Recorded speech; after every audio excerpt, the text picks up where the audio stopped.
Chào mừng các bạn đã quay trở lại với review 5 phút Pro. Ở cuối tập trước, sau khi luyện chế độc dược để dẫn dụ đám thi trùng đi theo mình, Tầm Mục đã dừng lại bên một con suối để rửa tay. Hắn nói cho Hồ Linh Nhi biết loại độc này không gây hại cho con người, nhưng khi kết hợp với độc tính vốn có của thi trùng màu hồng, nó sẽ biến thành một kịch độc kinh hoàng. Kết cục là bầy thi trùng lần theo dấu vết của hắn đều lao đầu xuống nước mà thiệt mạng. Lát sau, Kiều Sư Thúc cũng đuổi kịp đến nơi. Bất ngờ, con mẫu trùng trên người gã không kiểm soát được mà cũng bay về con suối chứa độc tính. Bởi vậy, ngay khi tên gia hỏa kia chạm vào mẫu trùng, thân thể gã ta bắt đầu thối rữa một cách đáng sợ.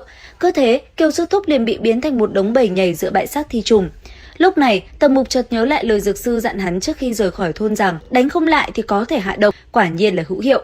Vài ngày sau, Tầm Mục đã có mặt ở quận Giang Lăng, nơi này giống như một siêu đô thị được xây dựng trên sông, phồn hoa và tráng lệ đến mức được mệnh danh là kinh thành thu nhỏ. Thế nhưng, điều khiến Tầm Mục thật sự choáng ngợp không chỉ là kiến trúc mà là tầm nhìn vĩ mô của quốc sư Duyên Khang. Theo như lời kể của cư dân xung quanh, vị quốc sư kia không chỉ xây thành mà còn tạo ra một cuộc cách mạng giáo dục trên toàn quốc.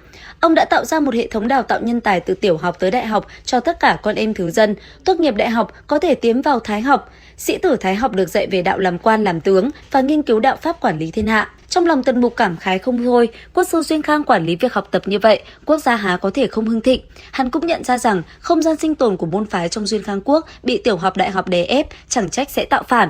Tiếp theo, Tần Mục lên một con thuyền để vào kinh cùng các sĩ tử ở thành Giang Lăng.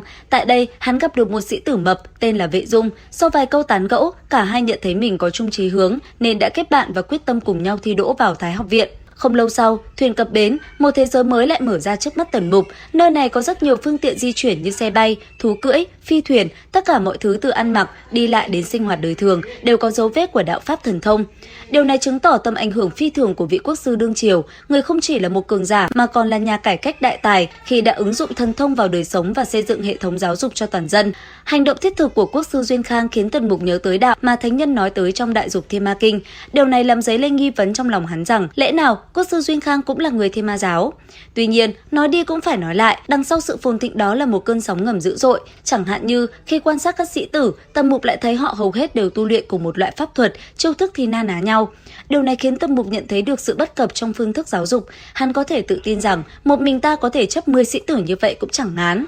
Không chỉ vậy, những cải cách của quốc sư đã trực tiếp đe dọa đến quyền lợi của các môn phái cũ và đẩy họ vào con đường tạo phản. Với sự nhạy bén của mình, Tầm Mục nhận ra rằng tin đồn quốc sư bị thương rất có thể chỉ là một kế hoạch dẫn xả xuất động, một cái bẫy để các thế lực chống đối phải lộ mặt. Và quả đúng như vậy, mâu thuẫn đã bùng nổ thành bạo lực ngay giữa chuyến đi của hắn. Chiếc lâu thuyền chở các sĩ tử bỗng trở thành mục tiêu tấn công của Ngự Long môn, một trong những môn phái phản loạn. Dưới sự chỉ huy của thiếu môn chủ Long Kiều Nam, một con mãng xà khổng lồ đã phá nát con thuyền giữa không trung, gây ra một cảnh tượng hỗn loạn kinh hoàng. Nhờ bản lĩnh và thực lực, Tầm Mục đã kịp thời cứu được người bạn đồng hành Vệ Dung và thoát khỏi chiếc lâu thuyền đang vỡ nát. Lúc bấy giờ, Tầm Mục đã nói ra suy nghĩ của mình cho Vệ Dung biết rằng quốc sư Duyên Khang không hề bị thương như lời đồn mà đang cố tình giả vờ suy yếu để dụ tất cả những thế lực phản loạn như Ngự Long môn phải lộ diện. Nghe xong, Vệ Dung vẫn không thể chấp nhận được rằng vì quyền mưu mà quốc sư có thể nhắm mắt làm ngơ để bách tính lầm than như vậy. Về phía Tầm Mục, hắn chỉ nhàn nhạt kết luận rằng đó là cái giá phải trả để trừ tận gốc hậu hoạn, thậm chí là để dọn đường bước lên ngai vàng.